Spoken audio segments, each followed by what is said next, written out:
신학교를 들어가서 이제 외국어들을 이제 배웁니다. 뭐 영어도 배우고 독일어도 배우지만 뭐 그건 어느 나라, 뭐 어느 과라도 뭐 그럴 수 있습니다만 신학교만의 언어가 있죠. 고전어라는 거예요.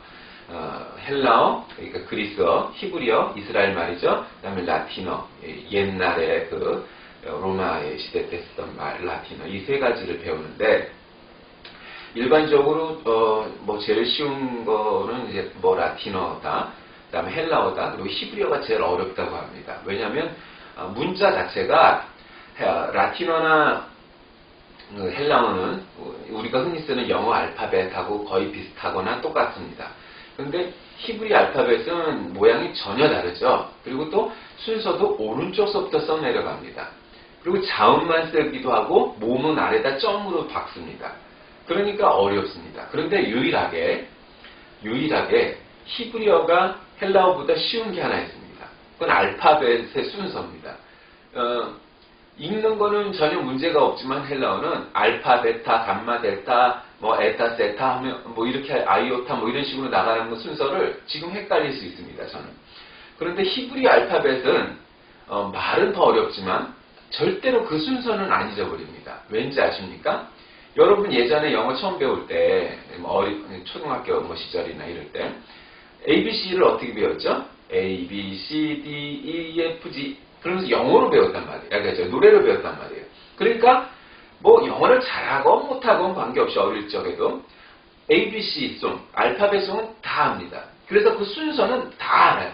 그래서 어린아이가 그걸 뭐 초등학교도 안 들어간 애들한테 그걸 가르치고 아유 우리 아이 잘한다 뭐 이러기도 합니다. 그런데 히브리 알파벳을 안 잊어버리는 까닭도 똑같습니다. 영어에도 알파벳송이 있다면 히브리어에도 히브리 알파벳송이 있습니다. 알레, 기멜, 달레, 해, 와, 우, 자인, 에테, 요드, 카플라메, 맨누사, 메, 아인, 페, 차데, 고플레시, 신, 다우 뭐 이런 노래입니다. 그거 좀 약간 남성적이고 무겁고 좀 낮죠. 어쨌든 그 알파벳 때문에 알파벳송 때문에 알파벳과 순서를 잊어버리지 않았습니다. 히브리어가 어려워도. 오늘 왜 하필 히브리 알파벳 얘기로 시작하느냐? 여러분 그 유대인들의 교육 방법을 얘기할 때 아이들에게 알파벳을 가르치는데 과자 모양을 히브리어 알파벳 모양으로 해서 이건 알렙이야, 이건 베시야, 이건 김메리야, 이건 달렛이야, 이건 해야, 와우야 뭐 이런 식으로 가르친답니다. 또 그리고 글씨 모양을 꿀을 알파벳 모양으로 이렇게 써놓습니다. 그러면 아이들이 혀를 이렇게 핥아먹지 않겠습니까? 그러면서 이건 알렙이야, 이건 베시야, 이건 김메리야, 이건 달렛이야, 해야, 와우야, 자이냐 이런 식으로 아이들이 히브리어 알파벳 공부를 할 때 그렇게 과자나 꿀이나 이런 거 사탕 같은 걸 이용해서 초콜릿 같은 걸 이용해서 가르친답니다. 구약 성경에서 전체죠 사실은 뭐 그 구약 성경이 있지만 가장 긴 성경이 뭐죠? 책으로 얘기하면 시편이죠. 시편은 주로 다윗이 많이 쓴, 뭐 솔로몬도 많이 썼지만 주로 다윗이 많이 쓴 책입니다. 그런데 그 중에서도 가장 긴 절과 짧은 절도 시편에 있죠. 옛날에 신학교 시절에 성경 종합고사 볼 때 나오는 건데 제일 짧은 건 117편입니다. 2절밖에 없어요. 그죠? 1절, 2절. 근데 제일 긴 절은 오늘 본문 말씀의 본문인 119편입니다. 무려 176절까지 있습니다. 이 정도면은 다른 성경으로 가면 요 한 장이 신약 성경에 보면 이거보다 짧은 성경이 훨씬 더 많죠. 책으로 따지면. 이게 굉장히 길다고요. 근데 여러분 이 119편은 순서만 긴 게 아니고요. 특이한 점이 하나 있습니다. 아까 제가 일부러 불러드렸던 히브리 알파벳 알렙, 김멜, 달렛, 해, 와우, 자인, 헤테, 요드, 카플라메 이런 식으로 1절은 알렙으로부터 시작해서 2절은 bet으로 시작하고 김멜, 달렛 이런 식으로 알파벳 순서대로 시작하는 내용으로 구성되어 있습니다. 그것은 하나님의 말씀과 법도를 강조하기 위해서죠. 그래서 본문이 이제 13번째 번의 내용인데 하나님의 법을 사랑하고 순종하는 지혜가 임하는 그런 내용을 담고 있습니다. 이 시에서 스승보다 나으며 뭐 노인보다 나으며 라는 표현이 있는 것은 그건 이제 이 지은이가 뭐 그렇게 나이 먹지는 않은 것으로 생각됩니다. 저도 요즘 들어 드는 생각이 이게 사람이 나이를 먹으면 한 60이 넘으면 판단력이 흐려지기 시작하는구나 하는 것들을 주위에서 많이 봅니다. 겉으로 멀쩡 요즘 60 넘었다고 노인이라고 하기 어렵잖아요. 근데도 판단력은 흐려지더라고요. 그래서 사람이 늙는 거구나. 물론 다 그런 건 아니에요. 어떤 사람은 예를 들면 가수면 노래를 불러라 하면은 무조건 옛날 노래 50년 전 최소한 30년 전 노래 부르는 거 그건 노인이죠. 그런데 어느 가수를 보니까 요즘 나오는 노래들도 연습을 하더라고요. 그래서 요즘 젊은이 노래 랩 들어가고 그런 걸 다 한다는 건 아니지만 웬만한 곡은 불러보더라고요. 그게 가수더라고요. 그리고 그게 장인이더라고요. 마에스터예요. 근데 이 기자가 청년이 무엇으로 그의 행실을 깨끗하게 하리까? 그런 걸로 봤을 때 노인은 아닌 것 같아요. 청년이라고 해서 꼭 20, 30대는 아니어도 노인은 아닌 것이 확실합니다. 그리고 이 시가 BC 400년 이후에 기록된 것으로 보이는 에스라가 활동했던, 그래서 말씀을 통한 회복이 강조되는 그런 시절이 아니었을까? 이런 걸 짐작할 수 있습니다. 자, 어쨌든 오늘은 말씀대로 이런 제목으로 말씀을 나누고자 합니다. 자, 성경 읽기를 통해 얻는 유익이 뭘까요? 여러분, 주의 말씀의 맛이 내게 어찌 그리 단지요? 내 입에 꿀보다 더 다니다. 옛날 개혁성경에서 꿀도 나오고 송이꿀도 나오고 이러는데, 어쨌든 이 개혁 개정판에서는 내 입에 꿀보다 더 다니다. 이렇게 번역이 되어 있습니다. 꿀이란 건 달지요. 그리고 또 설탕의 단맛과 꿀의 단맛은 좀 달라요. 그렇죠? 설탕의 단맛이 난 더 좋아. 그런 분도 있겠지만, 그러나 그거는 이제 좀 약간 인공은 아니지만 그래도 어쨌든 좀 자연물을 사람의 손이 담그고 꿀은 그냥 있는 그대로죠. 그러니까 우리가 밥이 달아도 밥이 맛있어도 꿀 맛이야 이렇게 표현하는 것은 꿀이 그만큼 달고 사람에게 좋다 이런 뜻일 거예요. 그런데 아까도 말씀드렸듯이 시편 119편 자체가 그렇게 가장 긴 시이고 히브리어 자음 22개 대의 순서대로 이렇게 해서 22연씩 되어 있습니다. 그런데 각 연마다 8행씩 묶여져 있으니까 176절이에요. 그렇죠? 곱하면 22 곱하기 8이니까. 그래서 그렇게 구성되어 있는데 이 시들이 그렇게 순서대로 하면서 하나님의 말씀이 꿀보다 더 달듯 하나님의 말씀은 질서가 있고 순서가 있고 한 것들을 그렇게 간접적으로 형식적으로 보여주는 그런 시다. 이렇게 생각하시면 되겠습니다. 자, 지금부터 300여 년 전 영국의 감옥에는 12년 동안 갇혀 있었던 죄수가 있었습니다. 그는 청교도입니다. 청교도라는 게 뭡니까? 퓨리탄이라는 게. 청교도라는 게 말씀 그대로 지키는 거죠. 주로 그런 청교도적 전통이 침례교나 칼빈주의에 이렇게 많이 흘러오고, 우리 웨슬리안도 마찬가지지만, 주로 이제 그런 사람들이죠. 이제 청교도, 이 침례교. 그 사람들이 미국으로 메이플라워를 타고 오고 미국의 기초가 됐던 사람들이 청교도입니다. 근데 이 청교도들이 이 당시에 박해를 받았단 말이에요. 그때 국왕 찰스 2세가 영국의 국교회, 즉 성공회회에는 믿으면 안 된다 하고 박해를 합니다. 핍박을 합니다. 그때 그 죄수는 원래 별로 배운 것이 없던 대장장입니다. 대장장이 뭔지 아시죠? 풀무질을 하는, 철공소에서 풀무질을 하는 그 사람이 대장장입니다. 그러한 절망적 처지에서 이 대장장이 죄수는 오직 성경만이 인생의 등불이고 꿀이었다. 이렇게 고백을 합니다. 그 땜장의 이름이 뭐였냐면 존 버년이라는 사람입니다. 이 존 버년은 철로 역적, 필그림스 프로그레스라는 아주 기독교의 고전이죠. 철로 역정이라는 책을 예전에 우리가 신학교 다닐 때 채플 빵꾸내 철로 역정, 그리스도를 본받아, 이런 책들을 읽고 우리가 반성문 비슷하게 독후감을 써내기도 했었는데, 어쨌든 이 철로 역정을 써낸 사람입니다.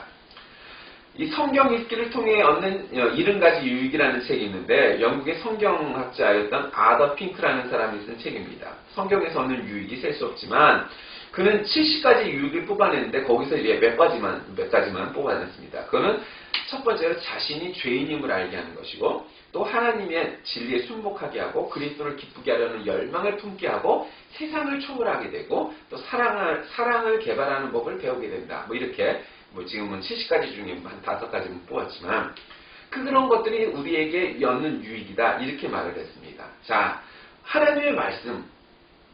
말씀대로 우리가 사는 것은 무엇일까? 이 말씀이 어떤 힘이 있을까?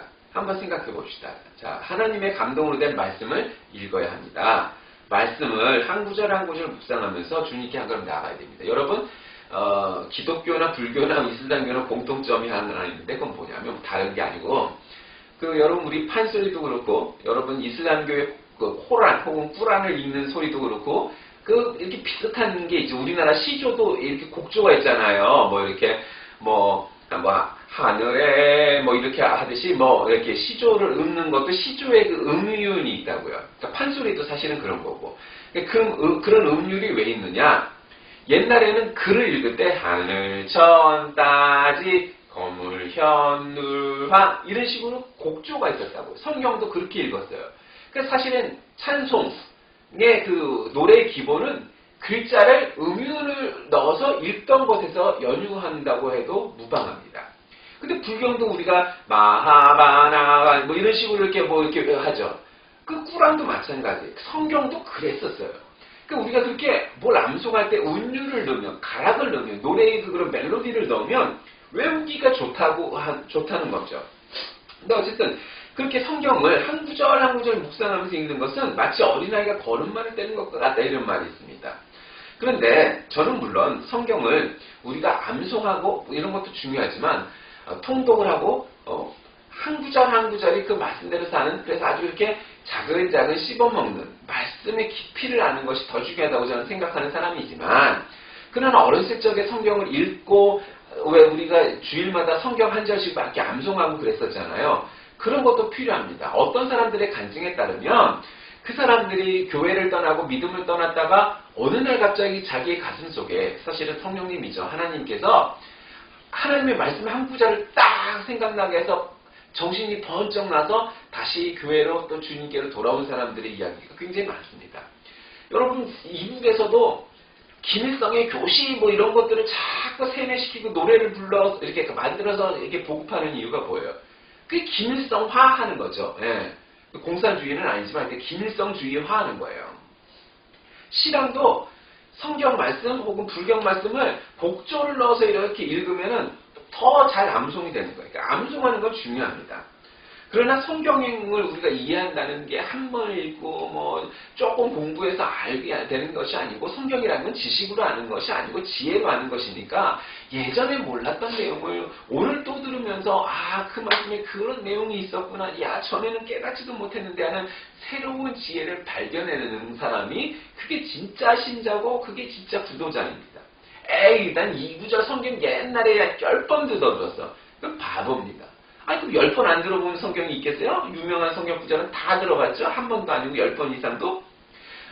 요한복음 3장 16절 성경을 가지고 설교를 10번만 들어봤겠어요? 우리가 평소에 일생 동안 수십 번, 수백 번도 들어봤겠죠?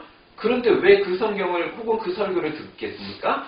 전에 깨닫지 못했던 지혜가, 말씀의 깨달음이 그곳에 있기 때문이죠. 내 인생 살아오면서 전에 느껴보지 못했던 체험과 깨달음이 오늘 이곳에서 벌어지는 일이 있을 때 그것이 살아있는 신자인 겁니다. 우리가 살다 보면 그렇게 성경의 능력과 힘을 빌어 살 일이 너무도 많습니다. 그런데 사탄이 우리를 방해하기도 하죠. 성경을 손에 들려고 하면 세상 일이 떠오르고, 성경을 읽으려고 하면 눈이 가물가물해서 안 된다 하고, 의심의 먹구름이 또 졸음이 오는 거죠. 이런 일차원적인 현상보다 더 교묘한 것도 있죠. 성경은 다른 종교의 경전, 불경이나 꾸란과 비교해서 객관적 기준도 없이 열등하다. 사실 열등할 게 없죠. 제일 사실 완벽한 경전이죠. 객관적으로 따져도 성경만큼 이렇게 과학적이고 엄선된 경전이 어디 있어요. 성경을 그렇게 비난하는 사람들이 있습니다. 그리고 신화적인 내용, 물론 신화도 성경에 있죠. 신화라는 게 우리가 단군 신화의 신화가 아니에요. 신학에서 얘기하는 신화는. 어쨌든 그러나 그런 것도 있죠. 여러 가지 역사서도 있고, 이거는 모든 게 다 단계되어 있잖아요. 그러니까 성경을 우리가 읽고 암송하고, 읽고 묵상할 필요가 있는 거죠. 그러면 성경이 우리를 가르치게 되고 성경대로 변화되게 되어 있는 거죠. 그래서 믿음이 생기는 거고 구원에 이르는 지혜를 얻게 되는 거죠. 디모데후서 3장 15절에도 성경은 능히 너로 하여금 그리스도 예수 안에 있는 믿음으로 말미암아 구원에 이르는 지혜가 있게 하느니라 말씀하셨습니다. 신약에서 사용한 성경이란 사실은 구약을 말하는 것이고 그 중에서도 특별히 율법서, 예언서, 성문서를 가르치는 용어입니다. 그래서 모든 성경이라 하면 바로 그 구약을 가르치는 거죠. 하나님의 감동으로 이루어진 성경을 읽으면 하나님의 사랑, 하나님의 은혜, 하나님의 존재, 하나님에 대한 믿음 이러한 것이 생기게 되는 겁니다. 그래서 성경을 읽어야 됩니다. 아까 우리가 우조를 가지고 운율을 가지고 읽어야 된다고 했죠. 그러니까 성경을 이렇게 소리내서 입으로 읽는 것은 중요합니다. 여러분 국어 시간에 딴 시간은 아니어도 국어 시간에 국어책을 우리가 소리내 읽는 이유가 뭡니까? 우리가 뭘 암송한다든가 중요한 것들을 우리가 입으로 소리내는 게 뭡니까? 입으로는 소리를 내고 눈으로는 보고 귀로는 듣고 이게 한 번을 읽으면서 세 가지의 기능이 이렇게 되니까 멀티적으로 우리가 그 내용을 흡수하게 되고 기억하게 되고 읽게 되기 때문입니다. 그러므로 그렇게 읽는 겁니다. 성경을 또한 쓰는 것은 신앙 성장의 체험이 됩니다. 우리가 성경을 읽으면은 하나님을 더 잘 이해하게 되는 거죠. 여러분 예전에 요즘은 그런 일이 많지 않지만 연애 편지 같은 거 써갖고 막 이렇게 보내고 받아보고 그러지 않습니까? 뭐 그 수준은 아니어도 뭐 가방에다 쪽지 넣어주고 나 어디서 보자, 너 어디서 우리 저기 만날래? 뭐 이런 것도 합니다. 그러면서 연애 편지를 이렇게 자꾸 쓰는 이유가 뭐예요? 연애 편지를 쓰면 밤에 쓰고 아침에 일어나서 보면 유치 찬란해서 내가 봐도 그런데 절대 줄 수가 없어. 그럼에도 불구하고 우리가 글을 쓰고 말을 하고 하는 이유는 표현을 하는 거죠. 그래 글을 쓰고 그 글을 읽으면 그 사람의 마음을 더 잘 이해하는 거예요. 그걸 안 썼다고 그 마음이 없는 건 아니에요. 그러나 그걸 쓰면 표현이 되니까 더 잘 이해할 수 있게 되는 거예요. 하나님이 우리가 성경을 안 읽는다고 하나님을 모르거나 구원을 못 받는 건 아니에요. 그러나 성경을 많이 읽으면 읽을수록 더 하나님의 마음을 이해할 수 있게 되는 겁니다. 여러분 예전에는 성경이 파피루스라고 하는 갈대 같은 거를 얇게 이렇게 펴갖고 우리가 저기 그 성지순례 갔다 온 분들이 그 파피루스의 그림이나 글씨 있는 거 사오죠. 그 파피루스예요. 근데 그 파피루스는 이렇게 지금 우리로 얘기하면 옥수수 이렇게 풀잎 같은 그거를 얇게 펴갖고 거기다 쓰는 거예요. 근데 그게 지금 우리가 쓰는 종이나 이런 것처럼 오래 갔겠어요? 안 갔을 거라고요. 그래서 사람들이 그거를 갖다가 우리가 닭의 깃털 같은 걸로 잉크를 묻혀서 이렇게 중세시대 때 유럽 사람들이 썼잖아요. 그거하고 비슷한 원리로 거기다가 써요. 그런데 그게 오래 안 가니까 자꾸 필사를 한다고요. 뭐 사경이라고 하기도 하지만 필사라고 그래요. 사경이라고 원래 불교 용어입니다. 불교 신자들이 미래의 선업이라고 읽으면서 불경을 그냥 이렇게 무조건 받아 쓰는 걸 사경이라고 합니다. 어쨌든 뭐 사경이라고 우리도 쓰기도 하지만 뭐 그냥 필사라고 하는 게 더 좋을 것 같아요. 어쨌든 성경을 필사해서 어떤 분은 일생에 한 번은 성경을 처음부터 창세기부터 요한계시록까지 한 번을 갖다 이렇게 필사를 하겠다. 그래서 이거 우리의 가보로 하나 하자. 그런 장로님, 권사님도 있고요. 어떤 분은 뭐 12번을 썼네, 뭐 20번을 썼네, 뭐 그런 분도 간혹 있어요. 그런데 예전에 이 성경을 필사한다는 건 한 글자를 틀리면 그 파피루스, 그 종이를 버리는 거예요. 하나님, 야훼라는 말이 나오면 그때 나가서 최소한 얼굴을 씻고 손을 씻고 아니면 목욕을 하고 들어와서 다시 썼어요. 그런 정신, 그런 마인드, 그러한 태도로 성경을 읽고 성경을 쓴다면 그 성경이 그냥 그대로 뭐 우리가 무슨 뭐 대중가요 부르듯이 아니면은 무슨 그저 아름다운 시 하나 외우듯이 그렇게 읽거나 쓰진 않을 거라는 말이에요. 그래서 내가 주의 계명들을 사모함으로 내가 입을 열고 헐떡였나이다. 주의 법이 나의 즐거움이 되지 아니하였다면 내가 고난 중에 멸망하였으리라. 이렇게 오늘 본문인 119편에 있는 내용 중에는 그렇게 성경을 묘사하기도 합니다. 이렇게 성경을 읽고 쓰고 묵상하고 깨달을 때 우리가 글로 어떻게 필사를 하면서 하면 더 그래서 이해하는 겁니다. 오정희의 이야기성서라는 책이 있습니다. 물론 이분은 이제 우리 프로테스탄트 개신교자는 아닌데 근데 그분의 내용이 굉장히 좋습니다. 그래서 만나는 것으로 생각을 하고 성경을 하나님과 만나고 성경과 만나고 믿음과 만나는 거다. 그렇게 하면서 그 필사에 대한 내용이 나옵니다. 오로지 성서를 성실히 읽고 만나고 싶다는 내 마음의 소산이다. 애초에 독창성이나 새로움이 가능하지 않은 글이고 스스로 그러한 기대도 의지도 없었다. 다만 세대교인이 돼 성서에 대한 지식도 믿음도 보잘것없는 나 자신 혹은 갈망은 있으되 자신의 무지와 어리석은 물음이 부끄럽고 조심스러운 나와 같은 사람들을 향한 그들과 함께하고 읽고자 하는 성서 이야기라는 것이 솔직한 고백이겠다. 이렇게 얘기했습니다. 그는 유명한 소설가이면서 천주교인입니다. 그래서 우리와는 좀 다른 사례라고 말할 수 있을 수도 있습니다. 그러나 어쨌든 기본적으로 문학적 능력이 발휘될 수 있는 사람이 가능한 이야기겠지만 성경을 쉽게 그래도 자기가 쓰고 하면서 더 믿음이 깊어졌다. 이해를 할 수 있게 됐다. 이렇게 얘기합니다. 오정희 그 작가의 그 힌트를 말한다면 이런 거죠. 성경 말씀을 내 자신의 언어로, 나의 언어로 옮겨 쓰는 겁니다. 물론 성경에는 여러 가지 버전, 즉 성경의 번역판들이 있습니다. 우리나라 사람들은 옛날의 개혁 성경, 지금은 개혁 개정, 그게 온리 성경이죠. 물론 어떤 사람들은 킹제임스 성경이 뭐 유일한 성경이다 이렇게 말을 하지만 그게 옳은 건 아니에요. 번역은 다를 수 있어요. 그러나 중요한 건 좋은 번역이 될 수 있도록 우리 서로가 노력을 해야죠. 그런데 어느 게 가장 좋은 번역일 수는 있으나 그것만이 성경은 아니에요. 그렇게 주장하는 것은 그릇된 생각이에요. 어쨌든 좋은 번역을 필요로 하지만 하나님의 말씀 그 자체가 내 자신의 언어로 번역이 돼야 되는 거예요. 그래서 어떤 분은 시편을 자신의 언어로 현대어로 번역해서 쓰기도 합니다. 여러분 사실 좋은 시인이 되기 원하십니까? 어떤 분이 믿음이 없었어요. 근데 시편이 너무 좋은 내용이 많아서 시편을 읽고 썼대요. 그랬더니 그가 신자가 됐다는 말도 있습니다. 좋은 시를 공부하려다 신자가 되죠. 여러분 그와 그처럼 성경을 읽고 쓰고 작고 묵상하고 깨달으면 그 말씀이 우리의 믿음을 업그레이드 시키고 발전을 시키는 겁니다. 자, 말씀을 정리합니다. 말씀대로 되는 거, 그거 우리 모두 바라는 거 아니겠습니까? 그런데 우리가 왜 말씀대로 되지 않을까? 말씀을 읽은 적이, 쓴 적이, 묵상한 적이, 깨달은 적이 몇 번이었는고 일주일에 단 한 번 하나님의 말씀이라고 와서 설교 듣는 걸로 우리 신자 생활을 모두 끝내버린다면 그럼 그 정도밖에 은혜가 없겠죠. 그러나 우리가 매일매일 한 구절이라도 성경을 읽고 아니면 설교를 듣고 성경을 읽고 오늘 아침에 읽은 한 구절의 성경을 하루 종일 곱씹으면서 그 말씀의 깨달음을 추구해 난다면 그것이 부도자가 될 것입니다. 여러분, 우리가 어떻게 믿을까? 하나님께 무엇을 드려 헌신할까? 무엇을 하나님이 없으셔서 우리가 드리겠습니까? 하나님이 가장 원하시는 건 주님의 말씀을 터득하고 깨닫고 그 말씀대로 사는 것임을 믿으시길 바랍니다. 오늘 본문의 시인, 본문의 기자는 종일토록 작은 소리로 말씀을 읊조린다. 그랬더니 그 말씀이 나를 재우게 한다. 그러니까 우리말로 말하면 중얼중얼했다는 얘기죠. 예. 중얼중얼하는 거야. 하나님이 세상을 이처럼 사랑하사 독생자를 주셨으니 이는 자를 믿는 자마다 멸망치 않고 이런 식으로 중얼중얼하는 거예요. 중얼중얼. 종일토록 작은 소리로 말씀을 읊조렸더니 나를 지혜롭게 하여 원수를 이기는 힘을 갖게 했다. 그 말씀이 나를 가르침으로 내가 결코 주님에게서 떠날 수가 없다.